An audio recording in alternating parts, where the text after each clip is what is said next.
வணக்கம். வாழ்க வளமுடன். மூவிரு முகங்கள் போற்றி முகம்பொழி கருணை போற்றி ஏவரும் துதிக்க நின்ற ஈராறு தோல் போற்றி காஞ்சி மாவடு வைகம் செவ்வேல் மலரடி போற்றி அண்ணான் சேவலும் மயிலும் போற்றி திருக்கைவேல் போற்றி போற்றி வெற்றிவேல் முருகனுக்கு ரோகரா. மரம் வளர்ப்பதை பற்றி வாஸ்து கூறும் தகவல்கள். ஒரு வீட்டில் மரம் வளர்க்கலாமா, இல்லை என்னோட நிலத்துல மரம் வளர்க்கலாமா, என்ன மரம் வளர்க்கலாம் அப்படின்னு கேட்கக்கூடியவர்களுக்கு ஒரு வீட்டில் தாராளமா மரம் வளர்க்கலாம். அதாவது எந்த திசையில வளர்க்குறோம் அப்படின்றது தான் அங்க ஒரு முக்கியமான ஒரு பாயிண்ட். நான் புதுசா வீடு கட்டியிருக்கேன், நிறைய காலி இடம் விட்டுருக்கேன். வீட்டை சுத்தி வந்து ஒரு நிறைய மரங்கள் வைக்கணும் அப்படின்னு சொல்லி 4 பக்கமும் நான் மரம் வச்சுக்கிறேன் அப்படின்னா தாராளமா வைக்கலாம். அது எவ்வளவு தூரத்துல வைக்கிறோன்றதுலாம் ஒரு கணக்கு இருக்கு. இப்ப நீங்க 4 பக்கம் மரம் வைக்கிறீங்கன்னா தாராளமா வைங்க. அது எவ்வளவு உயரம் வளரும் அதை நீங்க வந்து கால்குலேட் பண்ணணும். அப்போ உயரமா வளரக்கூடிய மரங்கள் எந்த திசையில வைக்கணும் அதை கால்குலேட் பண்ணணும். அப்போ நம்ம வந்து உயரம் கம்மியா வைக்கக்கூடிய மரம் எந்த திசையில வைக்கிறோம், அந்த நம்ம வீட்டை வந்து அந்த சூரிய ஒளி தடுக்குமா தடுக்காதா, இதெல்லாம் நம்ம கால்குலேட் பண்ணி தான் மரம் வளர்க்கறதுக்கு நம்ம முடிவு பண்ணணும். இப்போ ஜென்ரலா பார்த்தீங்கன்னா எல்லாருமே தென்னை மரம் வச்சிருப்பாங்க. அது வீட்டை சுத்தி எனக்கு நிறைய காலி இடம் இருக்கு, நான் தென்னை மரம் வச்சுக்கிறேன் அப்படின்னு சொல்லிட்டு தென்னை மரம் வைப்பாங்க. அது வைக்கும்போது சின்ன கண்ணா தான் இருக்கும். அது ஒரு 4-5 வருஷம் பொறுத்து அது கொஞ்சம் உயரமா வளர ஆரம்பிச்சிடும்.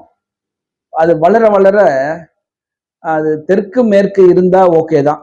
வடக்கு கிழக்கு இருக்கும்போது அது ஒரு பிரச்சனைக்குரிய மரமா அந்த வீட்டுக்கு வந்துடுது.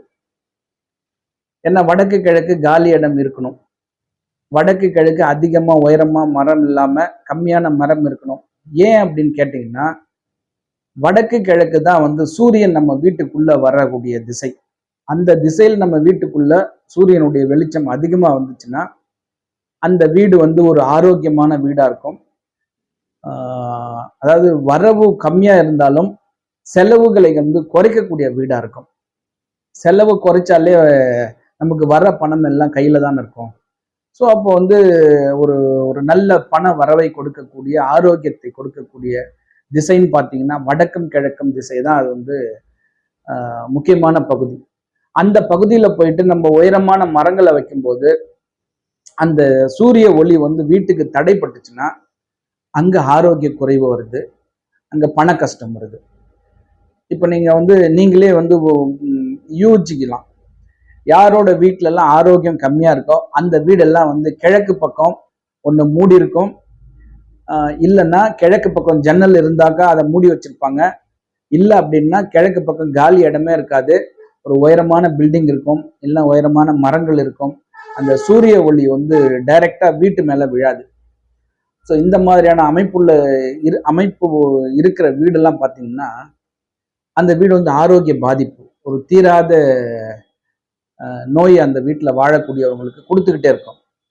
ரெண்டாவது, திருமணத்திற்காக காத்திருக்கக்கூடிய பெண்கள் அந்த கிழக்கு பக்கம் மரம் இருந்தாலும் சரி, கிழக்கு பக்கம் மூடி இருந்தாலும் சரி, அங்க திருமணம் வந்து தள்ளி போயிட்டே இருக்கும்.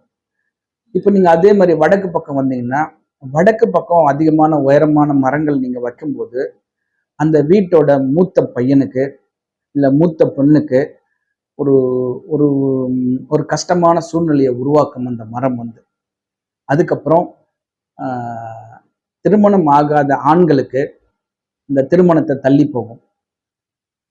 மூன்றாவது விஷயம் பார்த்தீங்கன்னா பணம் வரக்கூடிய வழிகள்லாம் அடைச்சிடும். ஸோ அப்போ நம்ம மரம் எங்க வைக்கலாம் அப்படின்னா, நீங்க வீட்டுக்கு தெற்கு பக்கம் மேற்கு பக்கம் வச்சுக்கோங்க. தென்னை மரம்னாலே தெற்கு பக்கம் தான் வைக்கணும், தென்னை மரம் வச்சுக்கோங்க. மேற்கு பக்கம் உயரமான மரங்கள் வச்சுக்கலாம், தேக்கு மரம் வைக்கலாம், வேற ஏதாவது புளிய மரம் அந்த மாதிரியான ஒரு ஒரு வெயிட்டான மரத்தை நீங்க வந்து மேற்கு பக்கம் சார்ந்து வச்சுக்கோங்க. ஸோ இதே மாதிரி இப்போ நான் நிலம் வச்சிருக்கேன் அப்படின்னா, இதே மாதிரி நான் வந்து எனக்கு நிலம் இருக்கு, நிறைய எனக்கு இடம் இருக்கு, அந்த நிலத்துல நான் மரம் வைக்க போறேன் அப்படின்னா இதே கான்செப்ட் தான். நீங்க வந்து வடகிழக்கு பகுதியில் ஹைட்டு கம்மியா வரக்கூடிய மரங்கள், தெற்கு மேற்கு ஹைட்டு கம்மியாகவும் கனமான மரங்கள் நீங்க வச்சீங்கன்னா உங்களுக்கு வந்து ஒரு சிறப்பான வாழ்வாதாரம் இருக்கும் அங்க. இதை தவிர்த்து நம்ம மாத்தி வைக்கும்போது நம்மளே நம்ம வந்து அதாவது துட்டு குத்து சூனியம் வச்சுக்கிற கதை தான். அதனால மரம் வளர்ப்பது நல்ல விஷயம். அது எந்த இடத்துல வளர்க்கணும், எவ்வளவு தூரத்துல வளர்க்கணுன்றது தான் நமக்கு வந்து முக்கியம். இப்போ கிழக்கு பக்கம் மட்டும் நீங்க வந்து சூரிய ஒளி தடுக்குதுன்னு சொல்றீங்க, மேற்கு பக்கம் வச்சுக்கலாம்னு சொல்றீங்களான்னு ஒரு கேள்வி வரலாம். இது வந்து ஒரு ஒரு நல்ல சிந்தனை தான் இது. என்னன்னா மேற்கு பக்கம் வர சூரியன் வந்து நமக்கு நன்மை செய்யாதா அப்படின்னு ஒரு கேள்வி, அடுத்த கேள்வி வரும். இதுல வந்து பாத்தீங்கன்னா கிழக்கு பக்கம் உதய சூரியன், மேற்கு பக்கம் அஸ்தமிக்கிற சூரியன். உதய சூரியனுக்கு வீரியம் அதிகமா இருக்கும், அஸ்தமிக்கிற சூரியனுக்கு வீரியம் கம்மியா இருக்கும்.